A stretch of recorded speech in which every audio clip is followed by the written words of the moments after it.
Welcome back.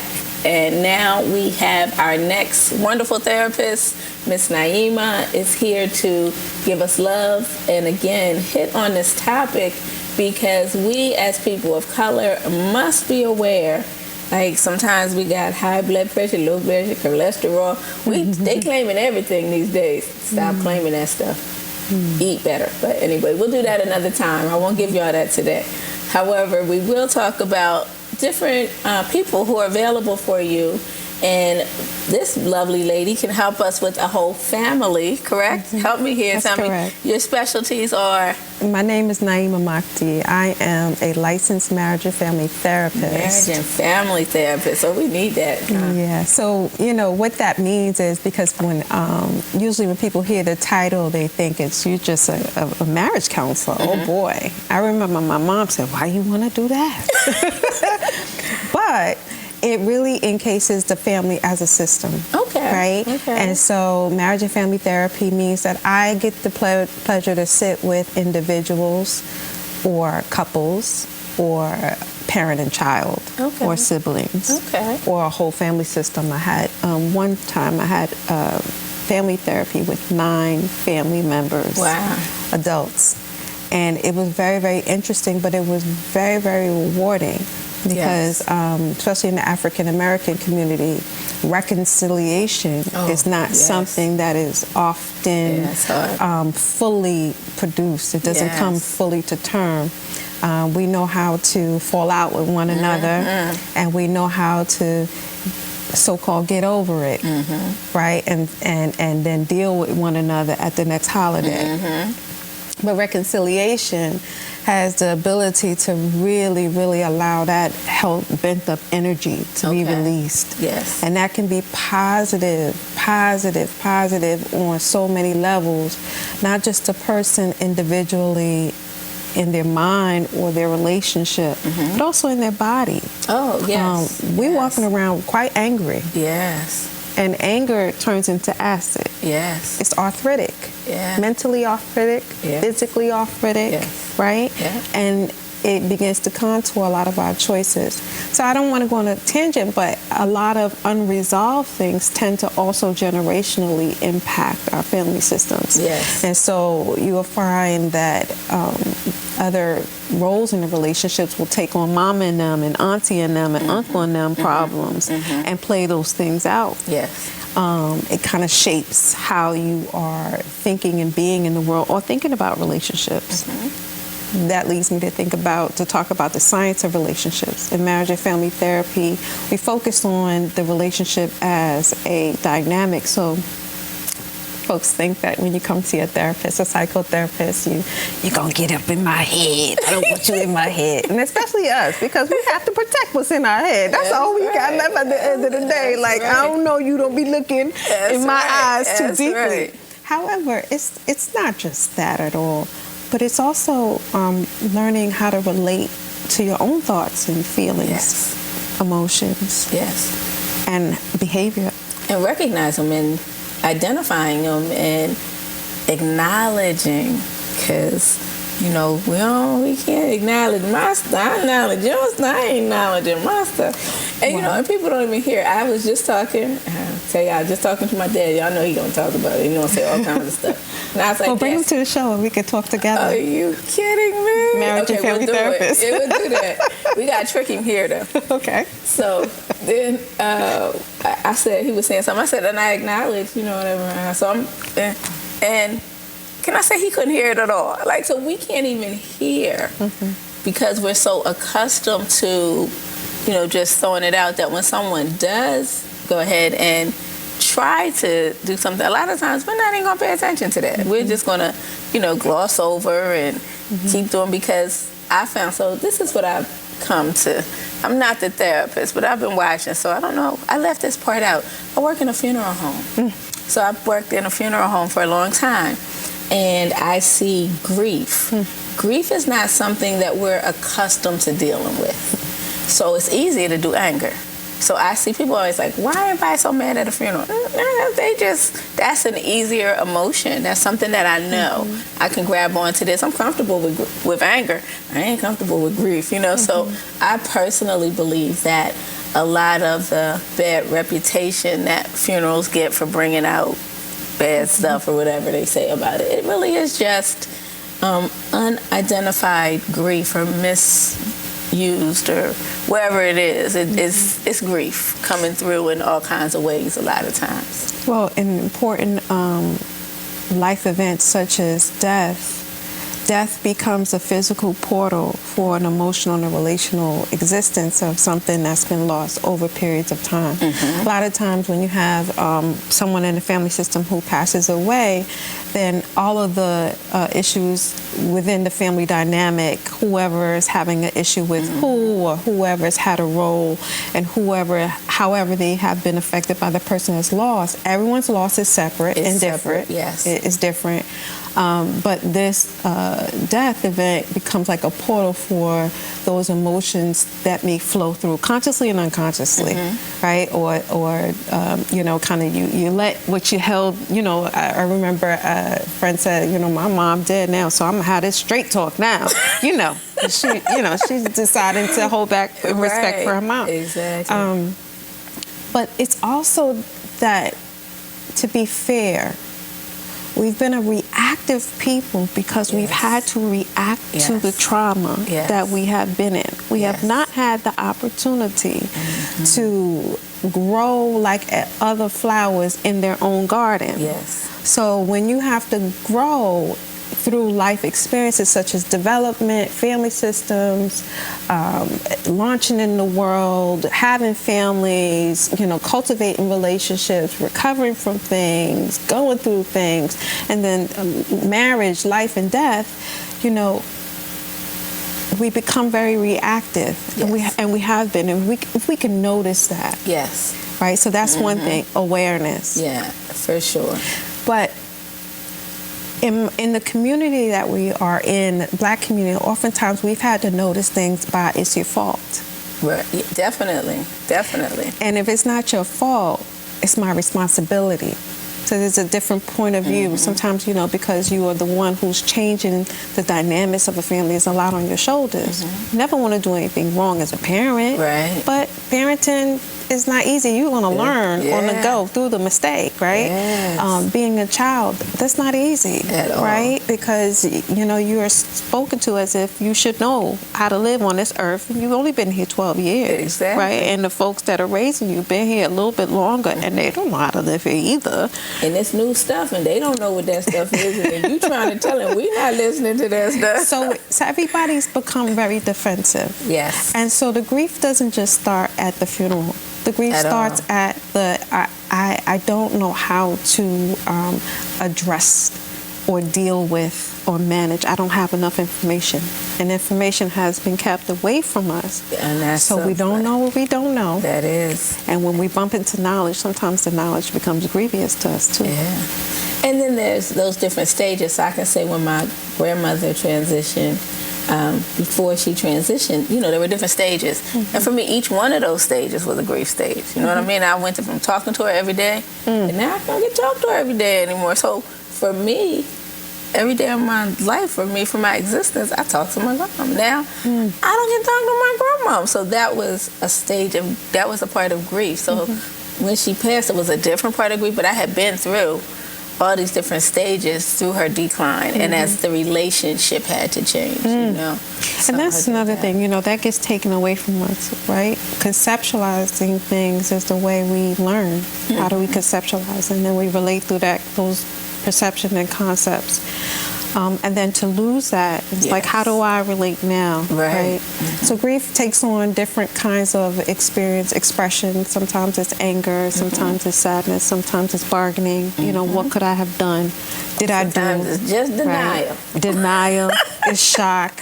And of course there's acceptance. And you're right, they happen at different times, but they don't have to happen isolated. They can happen. They can coexist, right? Yes. You angry and grateful. When you have, and so I know this, and I tell people when they come in, we're gonna all feel them at different times. So somebody's angry, don't take that personal. That's not about you. You know, trying to help them understand that this one, you know, you're all gonna hit these stages of grief that have to happen at different times. So there's absolutely nothing that should happen during these times that anybody should take personally, because I watch people fall out over what picture was used, or a watch that was or wasn't on, or a ring on the wrong finger, or they didn't wear pink, they wore blue.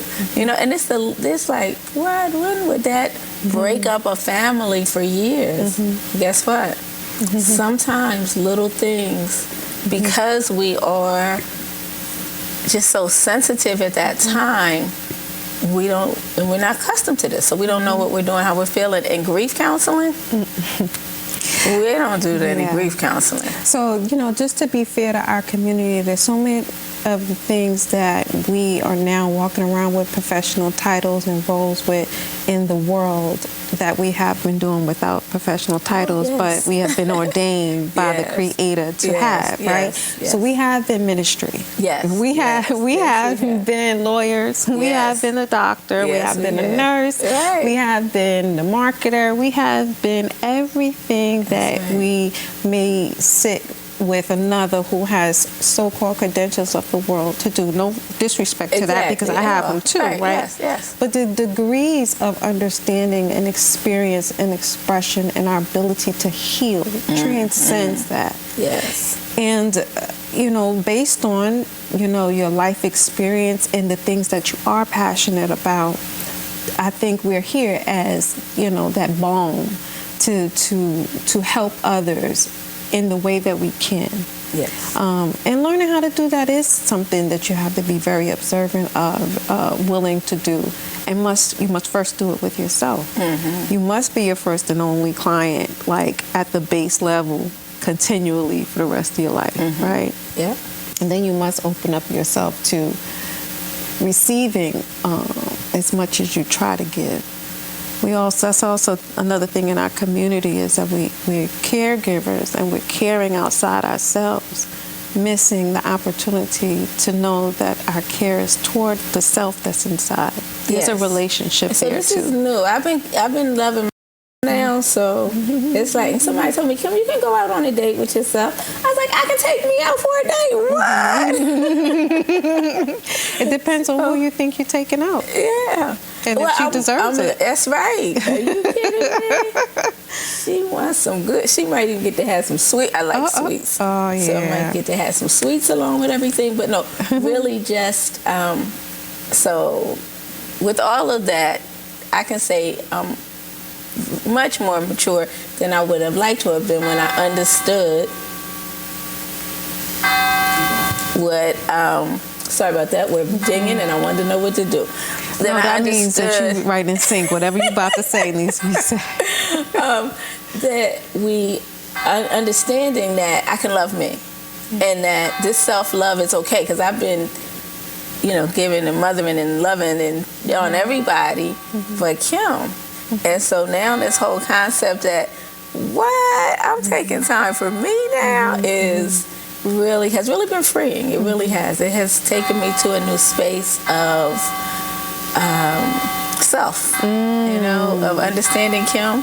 So it's really been very peaceful. So I'm like at this peaceful place where I'm loving it, feeling good. Well, think about it, right? You know, we're energy in a body, and that's how we animate in the world, right? And we come into the world, you kind of come in and you become aware of what's around you. And that is the way you begin to know yourself, through the reflections around you, parents or caregivers or family members, community, right? And then you start to choose certain things, your school, your friends, or whatever, and that's how you begin to know yourself. And so throughout life, you're constantly having things to give you mirrors to begin to know yourself. But then when the question comes from within and says, well, without those mirrors, who are you? Exactly. And so when you think about love, you know, love is something that needs to be opened up to have an indefinite definition. Yeah. But if you really also think about it, it's pretty simple, because love spelled backwards is E involved. So it means like energy in volume, right? For us, we're evolving people. That's our nature. Yes. And to evolve is to say that I think, what am I aware of about who I am? How am I becoming aware of who I am or what I am? What does that mean to me?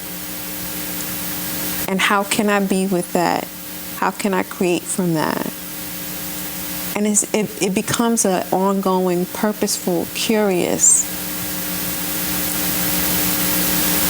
vibration with yourself. And sometimes we're too busy to feel, to notice, to get into that vibration. So it takes sitting still. Sometimes it takes things happening in your life to make you sit still. Sometimes consciously and unconsciously we make those things happen so that we can. So that we can. Well, I guess I needed to sit still. I promise. So, and I heard you talk about hypnotherapy. Tell us a little. So I just recently started to get into hypnotherapy to increase and expand the practice. So our conscious mind, we're talking right now consciously, you know, I identify a certain way, I perceive a certain way. So our conscious mind helps direct us in a lot of ways. And so doing therapy with someone who is consciously talking about what they want to talk about and processing the way they want to, they're in a lot of control of that, which is fun. But where it can become a challenge is that a lot of times we have fears around talking about things on a deeper level. And hypnotherapy, let me first say, works for a lot of reasons, depending on what is done, how it's done. The kind of hypnotherapy that I practice is in a way of healing on a subconscious level. Okay. So when I say subconscious, I mean that going into different states of consciousness. Right now, we are awake. We're at a certain state of consciousness. Yes. When you're watching TV or driving your car, you're like, how'd I get here so fast? I wasn't even, oh my gosh, right? That's another state of consciousness. Right. And then just before we go to sleep and right when we wake up, that's a different state of consciousness. And then when we're asleep, that's a state of consciousness. So hypnotherapy really works at the level just before you go to sleep, like in the twilight. Where it is, you ever wake up and be like, oh, I just remember my dream. I was, you remember and you wake up like as if you're in it, right? That in that state right there. So you're fully involved. This is not anything being taken advantage of here. You're fully involved. But what it has done is to help certain clients who want to avail themselves to that, to get deeper in touch with themselves and their subconscious. And a lot of times this helps them to release certain things that have happened to them earlier on in life. It might help them to understand why they are perpetuating certain cycles in their relationships or in their choices and their habits.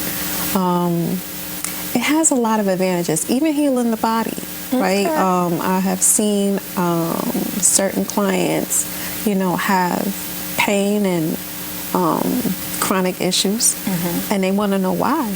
And prior to our induction session, if you will, there's an interview.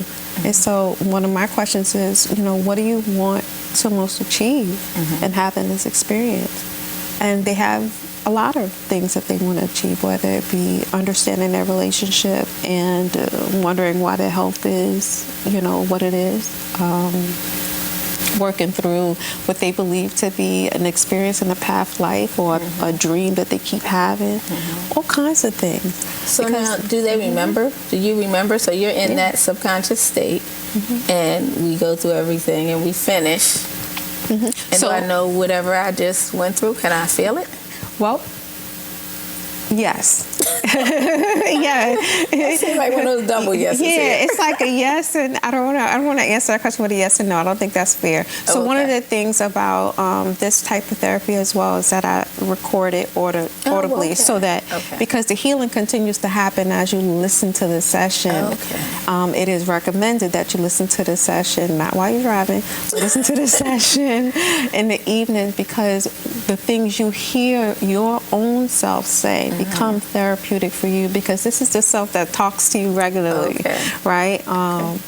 And as well, in addition to that, some clients have had the experience where they just thought they were kind of out or asleep for about 15 minutes, and we had been talking for about an hour and a half. Wow. And they feel relaxed. Of course, they always feel relaxed. That's good. They always feel refreshed. There was a gentleman who had severe sinus issues, and I worked together. One of the issues he was having with his sinuses, he went to ear, nose, and throat about it, and he's going to have some, I guess, treatment done. But he wanted to know why he always had breathing issues, and we asked the question, and we got some.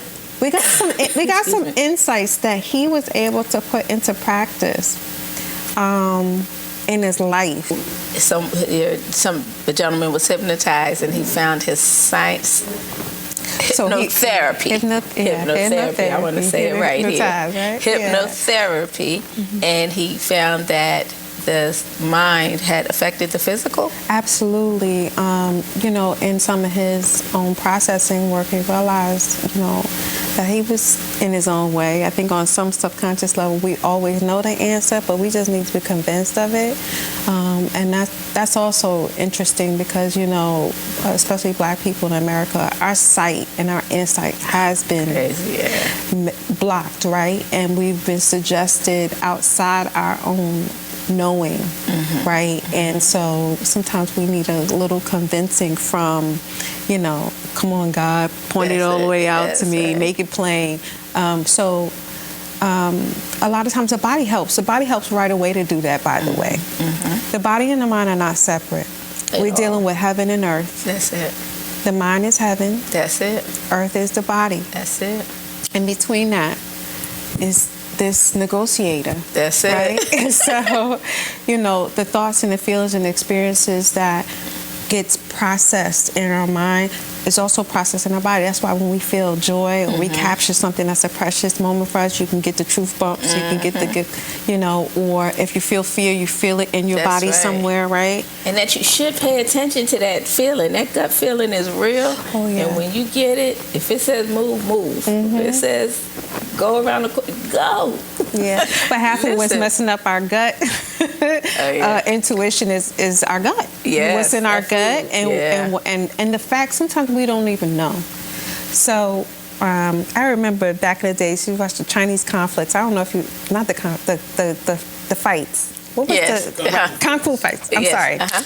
Oh God, Saturday, right? Right. Yes. But one of them they would decapitate. There was this, I forget the name of this one, but anyway, the head would be decapitated. Fine. All right. We really are in that experience as a Black person in America because we're so separated. We don't know the equipment that we're in, right? Yeah. You have a car, you know what car you're in. Right. You know how to use that car, right? You may even go to the instruction manual, how do you use that? Well, how do you use this manual? That's right. How do you live to learn and hopefully just understand that you may need more access and that different resources can cause us to have access to what's in our mind, the pineal gland, what's in our mind, where the brain thought form, what the right side and the left side of the brain do, right? And how memory is kept. How does all of this work? And then how in our bodies are we experiencing that, right? When we're tired, what helps us to go to sleep? What helps us to be awake? When we can take on a base level interest in, wow, I think that really affected me, right? When someone hurts your feelings, you don't just think about it and say, I'm hurt. you're not hurt from the thought. Right. You're hurt somewhere in you, yes. right? Yes. Emotionally. Mm-hmm. And then that emotion is a matter. That's charged energy. Mm-hmm. Where is it going? Right. Right? And then we find ourselves, we're eating our emotions, right? Because we're hungry, lonely, tired, right? That's it. Or we're aggravated, right? Our body's aggravated, not just our moods, but our bodies, right? The knee is stiff, right? That's probably because we're going in the wrong direction, doing the wrong thing. That's it. Right? Or we sluggish in our thinking. Yes, it has a lot to do with our diet, but in addition to our diet, what's making us eat that way is not just the socialized system, but also that, you know, in certain food produces chemicals that we're depleted of. Right. Because we're the most stressed community. Right? That's it. So there's so many dynamics involved in what's coming through this equipment. That's it. And then understand and paying attention. So I used to have endometriosis. And so I was in pain. I was in a lot of pain. And I changed my diet. And suddenly, and it didn't even dawn on me right away. I was just doing something, and all of a sudden I was like, I don't have any pain. So at that point, I wasn't in tune with my body for a second, because it took me a minute to realize something's missing, and that missing was the pain, and how, you know, what a great thing that is. However, it wasn't immediate. Now that I have stopped, I mean, like, my body, I got real in tune with my body. So as when I would ministrate, I could feel like a turn. Okay, that was it. So it was just that precise. So it was getting to know me. And it was cool because and this is bad, so I'm going to be judged on this one. I went to church. They was talking about if somebody had endometriosis, and they were saying that they had a hysterectomy, and, you know, all of these things happened, and they were still, you know, thankful for where they are. But again, sometimes we have to be aware of different people and places that take us places to learn and be thankful for those. You know how you said you're just guided to a certain place? So Dick Gregory got me my healing, so I love Dick was like, that's right. All right, so am I blasphemous here to say what? I got it from Dick Gregory, because that's where, well, you know, I learned well, you know, you get judged for that, girl. So, well, no, but honestly, the Bible said judge soberly. That's it, right. We can be intoxicated with perception or points of view, but not really be sober in our thinking, right? Clarity came through a man. Yes. And that was able to get me to stop all those chemicals that were in food. So food chemicals were like something I had never paid attention to prior to that. And so I was really thankful. I'm honestly, you know, thankful for being adventurous and trying something that's different. And, you know, some people like when you say something about it, it's like, that doesn't matter. But take some time to really look into it and figure out what it is and what it's doing to you or how it's making you feel. You know, you can't convince people that cow milk is for cows. So my family, that's a joke within my family system. That totally we always, you know, they weren't able to drink cow milk when they were growing up. So they couldn't have cow milk, because cow milk was for cows. That's right. So yeah, that's a family thing. All my kids, grandkids, everybody, you know, my family knows. They hear that constantly, and I mess with them. Oh, you're gonna eat that pus? Oh my God!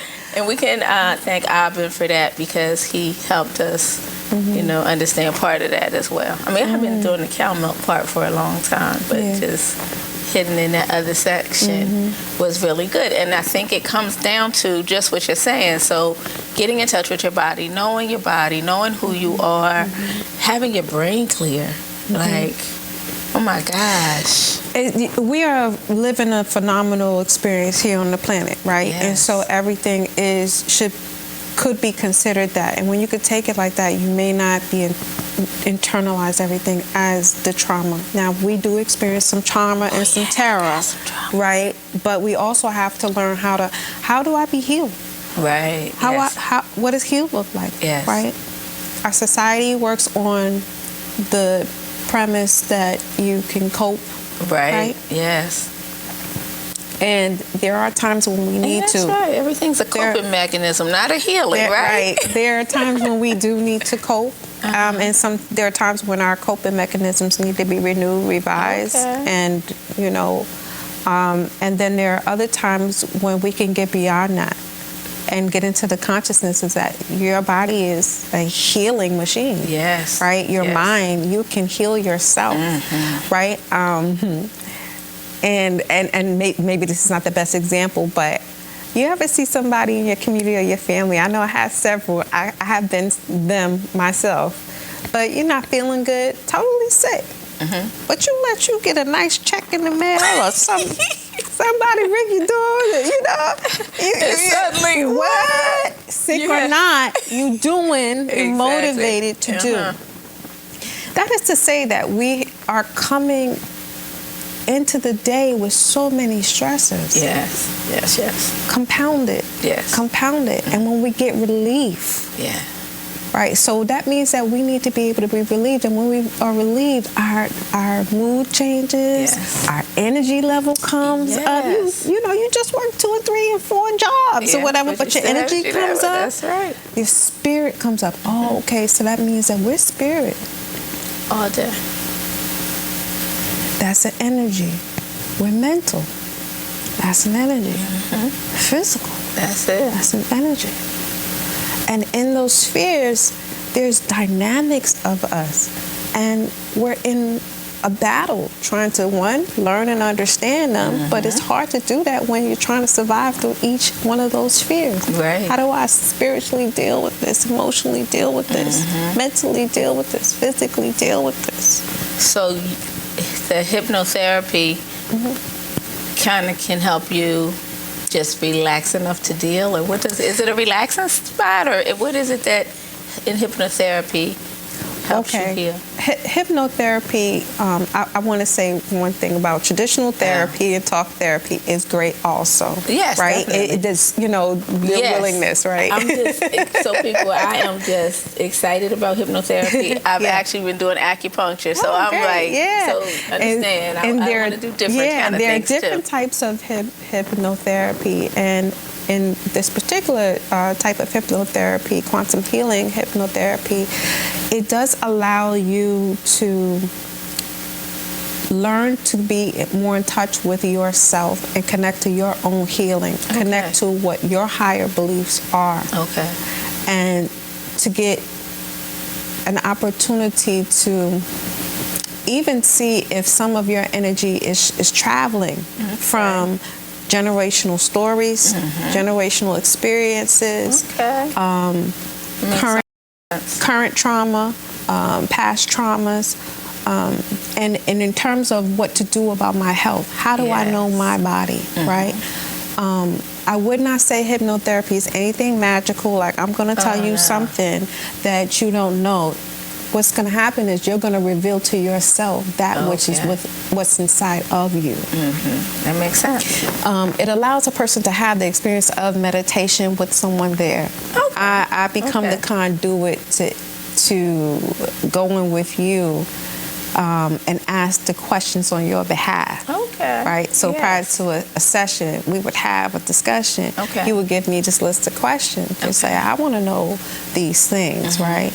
And part of the experience will be to have those questions answered. That's pretty cool. That is really nice. Okay, so how do we get in touch with you? How do we find you? Okay, so you can find me on my website is www.aobtherapy.com. And that is real slow. I keep telling everybody. I'm sorry. My 82-year-old mom is watching. She gonna say, I don't know what she said. What's that thing? Tell her to slow down. You got it, Mama. www.aobtherapy.com, and AOB stands for Art of Becoming. And phone number 302-514-7730. One more time. 302-514-7730. Let me see what else. I don't have the Instagram as of yet, but I'm getting into it. I always share that, so many people can't. Now let me ask you this: when how comfortable can we feel? Like, this is something different. We've never tried it before. Can they come talk to you about it? Can they kind of feel it out? Like hypnotherapy? Well, no, just talking to you, to talk about therapy. A lot of people are truly, I mean, I want to say almost, I think, embarrassed, afraid, all kinds of different stigmas and feelings and emotions are just around the thought of seeing a therapist. Well, one of the first things I want to do with my co-pilot is to let them know that it's a privilege for me to be able to join them and bear witness with them. I am a helper. I'm a helpmeet in that. And so I try to highlight the environment that they'll be able to process in is their space, their womb. I am a mirror to only reflect what it is that they're looking to understand and see.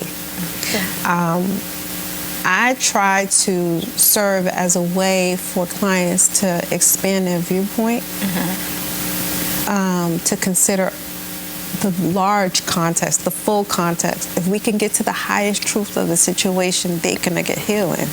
Okay, so for themselves. I'm slow on this part. So what would be a higher concept? When I say the highest point or the highest truth of a situation, I could tell you a truth about a matter. Okay. And it's a fact, that truth. But it doesn't mean it's the overall truth. There are so many aspects of situations or the context of a thing. I can tell you one part of it and I can focus on that being an issue for me. But if I don't give you the full context, you won't understand what that is. Okay, I get it. So sometimes when we're in it, having a co-pilot helps us to navigate. Well, it's like the box in the ring. I'm not a boxer, but I love boxing.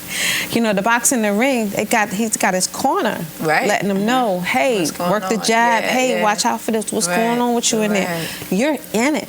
We're in our lives. We're learning, and we're deaf, dumb, and blind, not because we want to be deaf, dumb, and blind. We are deaf because we don't understand what we are hearing sometimes, or we don't know how to process what we're hearing, or we're not hearing the things we need to hear to know we're safe.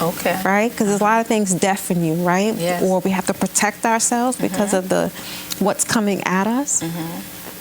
We become dumb not because we're illiterate and because we want to be, but there's such a low level that's inadequate to cause us to feel valued and appreciated. We have to really work to strive to understand that for ourselves and then be treated that way. Right? Yes. That a lot of times our language it doesn't match what it is that we desire to get to. So we have to come to a lot of learning with that. And also the language that we're using, a lot of times it's codified. It doesn't really reflect clarity.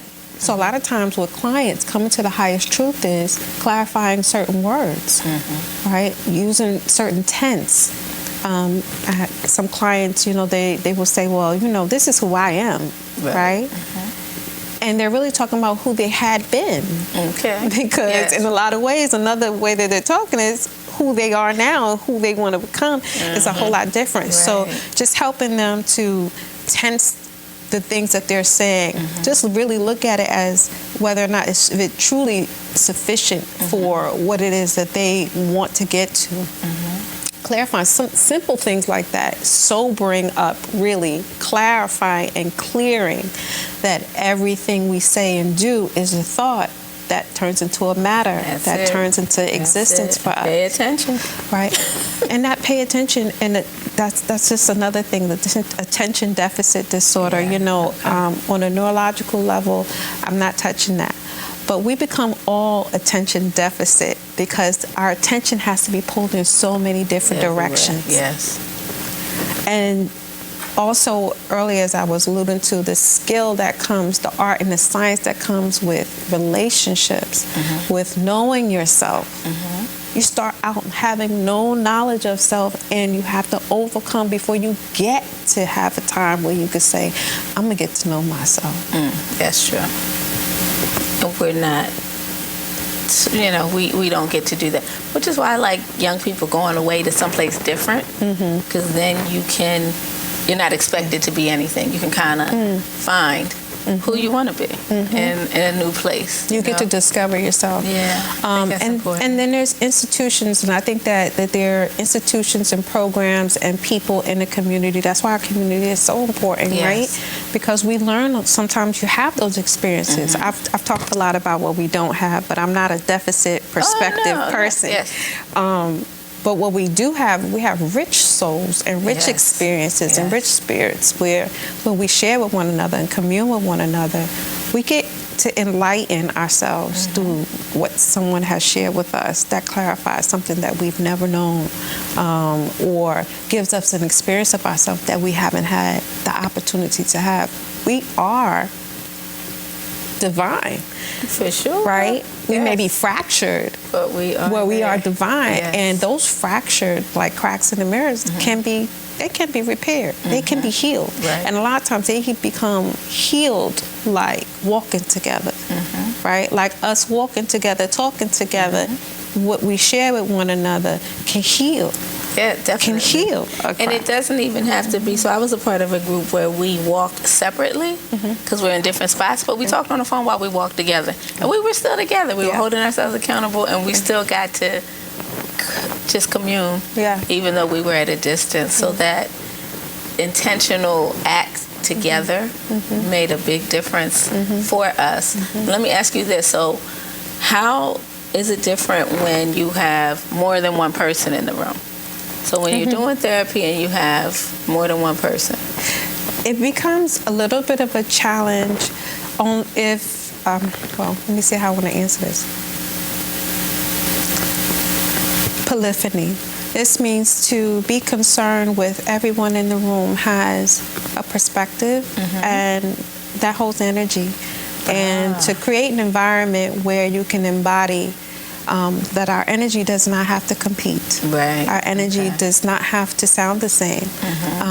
And hopefully it harmonizes into a greater understanding. Understanding doesn't also mean you have to agree. At all. At all. And learn to commune, which is communicate. Really learn commune. How to commune with. So I found that in my and again, so I'm with people, and they I do mostly pre-planning, but we're pre-planning or we're planning. When I have a group of, a lot of times, a larger family, they're used to voting. They are so cool because they're like, okay, who's going to have this? Everybody who wants this, say this, and they're raising their hands. It's like, all right, that's what it is. All right. So how does that other voice who didn't raise their hand get heard in those rooms where they are accustomed to, because I can only imagine, because I would be the one who had the different opinion every single time. So I'm sure they'd be like, cut Kim, because her opinion is different. You know, she's doing everything differently. How are you able in a room like that be able to still honor every single thought or every single person's feelings when in a system where they are accustomed to majority wins? Right. There's a lot of reasons why nonverbal communication becomes, an aspect of a dynamic when you're working with more than one person in the room. First, there is nonverbal communication, right? And it is the host's job, which would be the therapist, to ensure that everyone has a voice in the way that they feel most comfortable. You have some people that is part of their personality and it's part of their comfort level to communicate, and not like everybody else. They may not be as extrovert, they may be an introvert.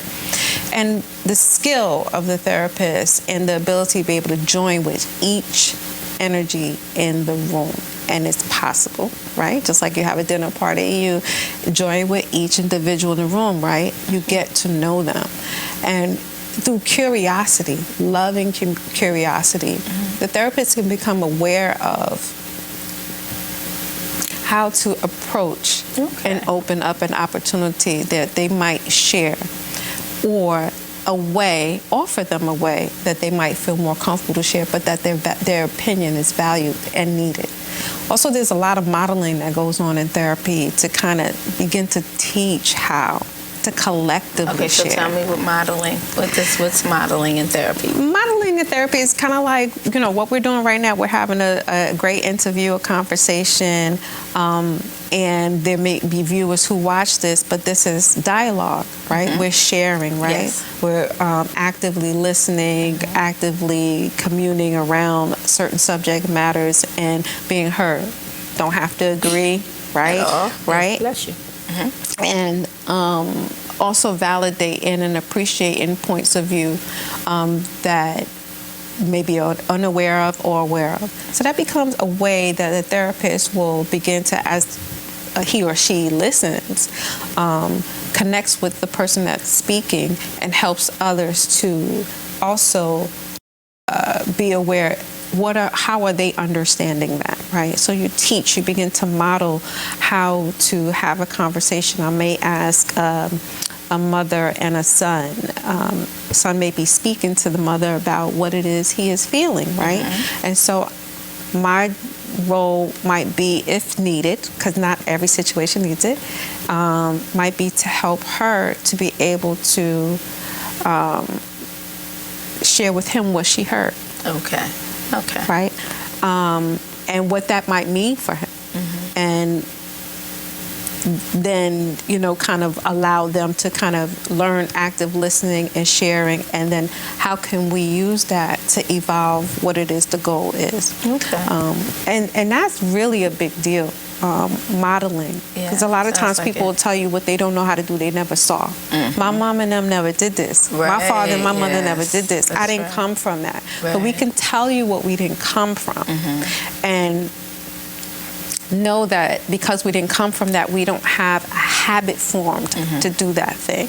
But it doesn't mean we can't learn to work a new muscle and, develop a value around why it's necessary to learn that and bring back what our nature really is in need of, which is healthy communication. Yes. And different ways that can look, right? So do you have people who I don't know, for lack of a better word, get addicted to you or to coming? Like they don't stop.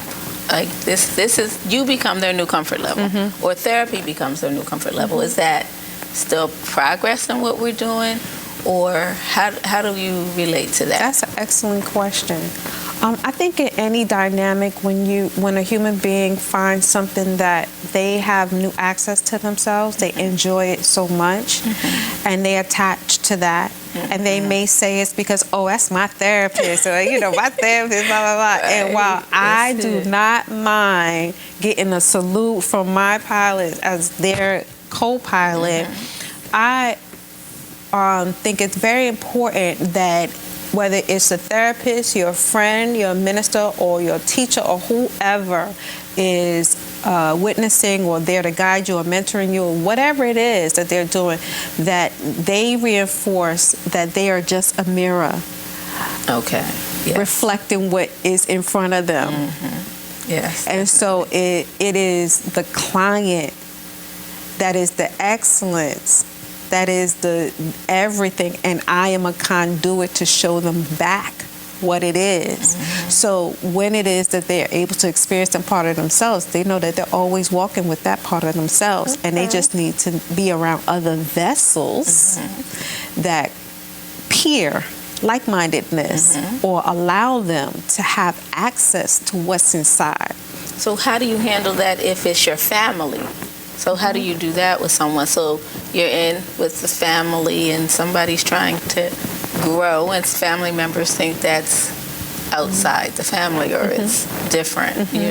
Sometimes families even are hard to accept differences within people. Sure. I mean, acceptance is a wonderful teacher, because acceptance comes to teach, and it has dynamics for where it exceeds all limitations. Our family are not just our blood relatives, right? Family is those that are relative to you and your needs. And your needs are always going to exceed what's right around your environment, right? Yes. So to accept that your mother, your brother, your sister, the dearest of persons and the closest of persons may never get it. Right. It may be hard to do, but when you can do it from the highest truth, meaning that this person, for example, mom doesn't understand my life choice, but mom is not just your mom. Mom is a human being who has a certain perception conditioned by certain core beliefs, conditioned by certain normalcies, conditioned by so many things. And as much as she loves you, she may even think that her way of seeing or relating to you is through her love is sufficient, but it may not be sufficient. So one of the 4 agreements, which is the most important, I think, is to not take anything personally. Yes, for sure. Really hard when you're talking about, this is how I first come to know myself. I see myself through my first mirror, which is caregiver, right? But to know that you get to a place where you understand that the experiences of self are larger than the roles we serve. And so you may have to accept that you don't have to stop being who you are, but you may have to stop thinking that that person will be able to see you as you know yourself. Right? And that also might mean that it definitely means that because it is not your biological mother that sees you the way you want to be seen, that you won't be seen from a mother perspective in the world. Because the universe will always give you what you need. Definitely, always. I believe that 100%. I always share with people, we're back to funeral stuff again. Because a lot of times these days people don't do limousines. And I say, well, do you have an older auntie? Because guess what? So many times that older auntie will say they did not do it decent and in order because that wasn't there. So that's that perception of someone, who's come up in a different way. And this is what it was expected. And again, this is just within our community. Because when we go to other communities, the limousine may not be as prevalent. But within our community, it is, or it was, it's not as much quite now. However, when they're saying, well, I don't think I want to get, I truly respect what you're saying.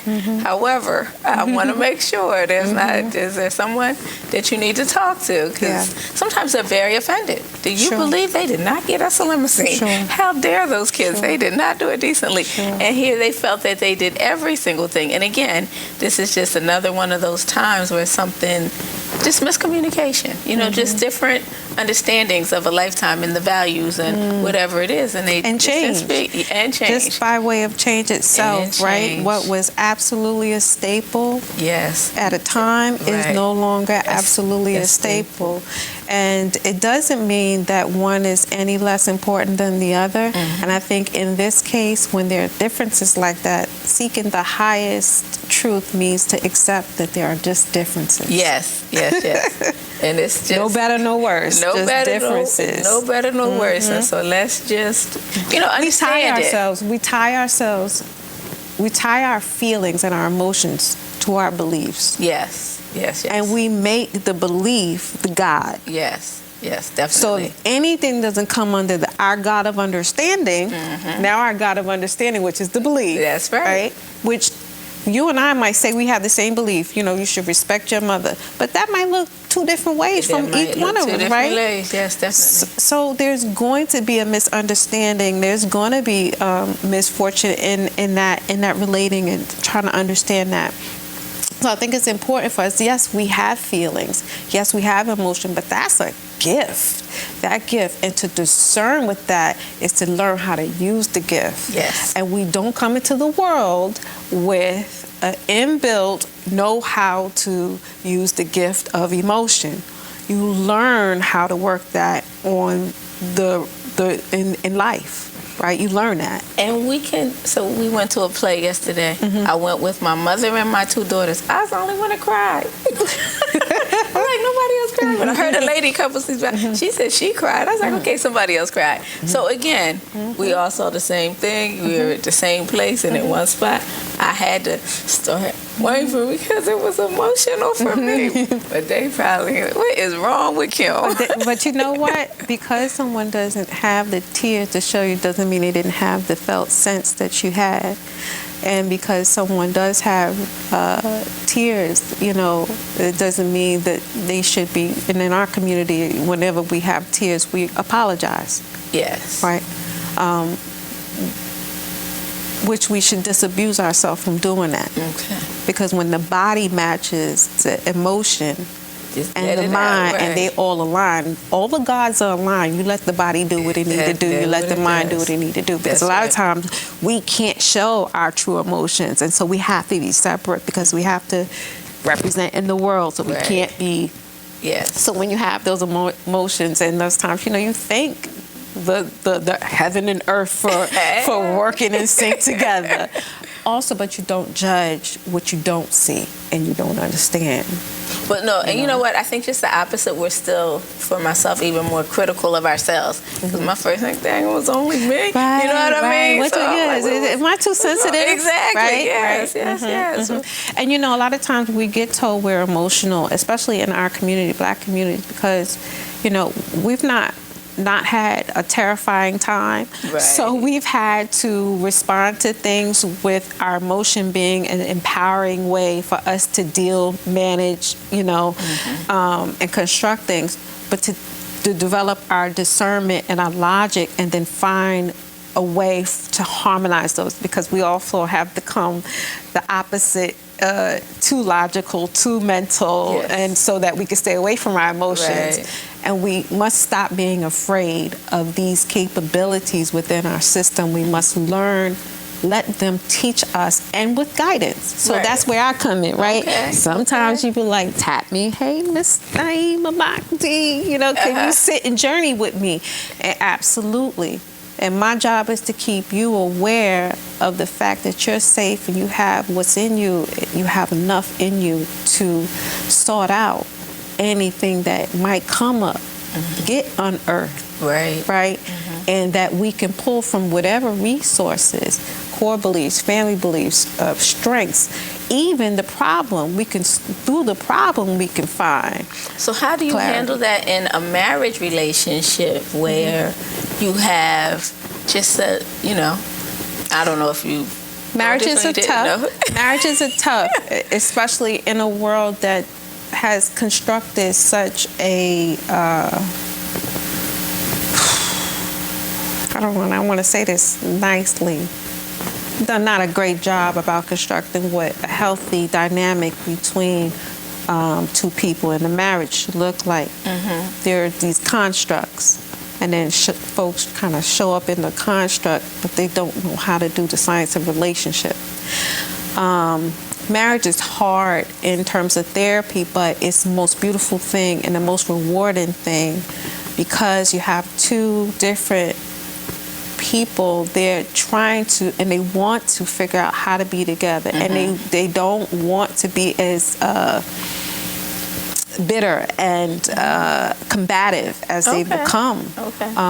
And sometimes they're not even as conscious of it, and they just don't have the resources within themselves. So a lot of times, especially in the community, what I have been successful with is being able to meet, join with the couple, see where they are, see what their goals are, and then I'll ask and check in on their willingness. Right? Willingness, and whatever the goal is, because sometimes folks don't come to me to end up together. Sometimes they come and they allow me to join with them, rather, let me say that, because they just want to get to a peaceful place, and wherever that lands them, whether that is in divorce, separation, or staying married in a new marriage, right? They just don't want to be in the state that they're in, right?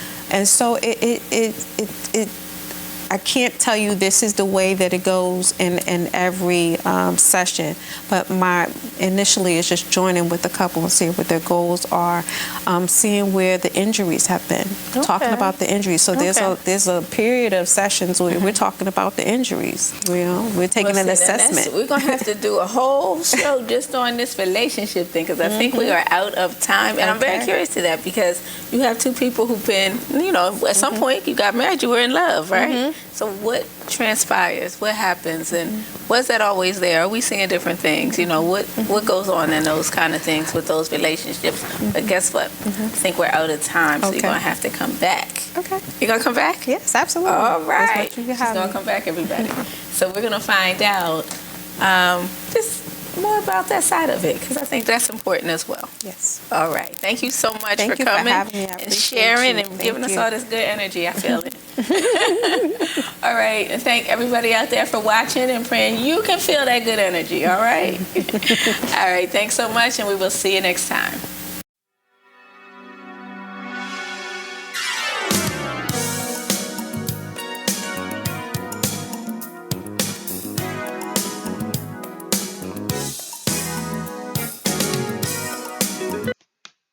Here are 10 coping tips for anger. 1. Think before you speak. Take a few moments to collect your thoughts before saying anything, and allow others involved in the situation to do the same. 2. Once you're calm, express your anger in an assertive and non-confrontational way. You can speak clearly and directly, but being concerned not to hurt the person you're speaking to. 3. Get some exercise. Physical activity can help reduce stress that can cause you to become angry. 4. Take a time out. Give yourself short breaks during times when it could be very stressful. 5. Identify possible solutions. Remind yourself that anger won't fix anything and might only make it worse. 6. Stick with I statements. To avoid criticizing or placing blame, use I statements to describe the problem. Be respectful and consider what you need to say, such as, I'm upset that you left the party. 7. Don't hold a grudge. Forgiveness is a powerful tool. You might both learn something in the situation that strengthens the relationship. 8. Use humor to release the tension. Lightening up can help diffuse the tension in the first place. Be careful in this instance that you avoid sarcasm. It can hurt others' feelings and make things worse. 9. Practice relaxation skills. Deep breathing exercises, repeating calm words or phrases, or listening to music can be helpful in encouraging you to relax. And finally, 10. Know when to seek help. Learning to control anger is a challenge for everyone at times. Seeking help for anger issues is a loving act to address the concerns of the feelings that anger holds. Seeking help is a courageous act that helps individuals, couples, and families learn to express themselves, communicate true feelings without harming themselves and each other. Counseling can help with that. Give us a call at A.O.B.